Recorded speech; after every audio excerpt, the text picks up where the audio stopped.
করছেন? এই প্রতিবাদের এগেইনস্টে উনি প্রতিটা কথা বলছেন। কেন ডাক্তারি কিসের প্রতিবাদ? কিসের? এই আমাদের যে নারী নির্যাতনের এই যে আরজি করের ঘটনা নিয়ে কেন পড়াশোনা করেছে ডাক্তারি, সরকারের পয়সায় কেন করেছে? উনি এসব কে বলছে? কে? এই দেখুন, এই ভদ্রলোকের মুখ দেখুন, এই দেখুন, এই দেখুন, দেখুন, দেখুন, তিনি আরজি করের ঘটনা এই দেখুন, এই দেখুন, এই দেখুন,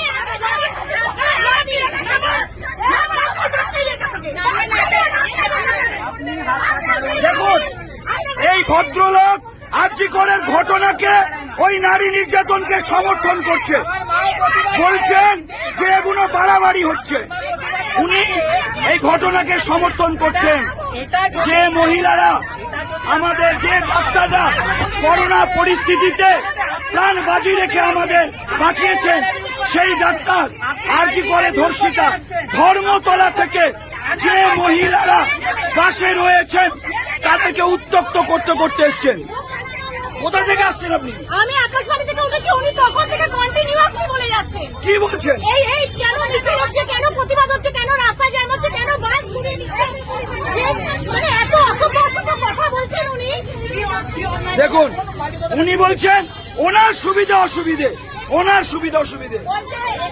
এরকম ডাক্তারদের ছিল যখন সরকারি পয়সা ফ্রিতে পড়াশোনা করছে তখন মনে ছিল না। এই ধরনের বলছে। দেখুন, দেখুন,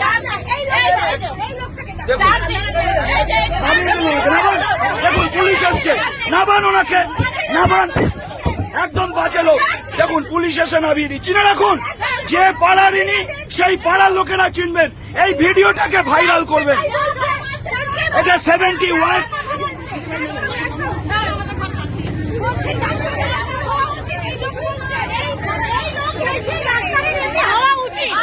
আমি শুনুন,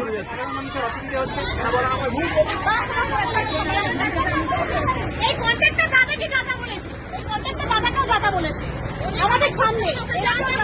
বলছে সরকারি পয়সায় করেছে, ডাক্তারের হওয়া উচিত। ধর্মতলা থেকে প্রতিটা মহিলাকে উত্ত্যক্ত করতে করতে আসছে। এই দেখুন, মহিলাদের গালাগালি করছে উনি। বলবো যে এরকম জিনিসটা হচ্ছে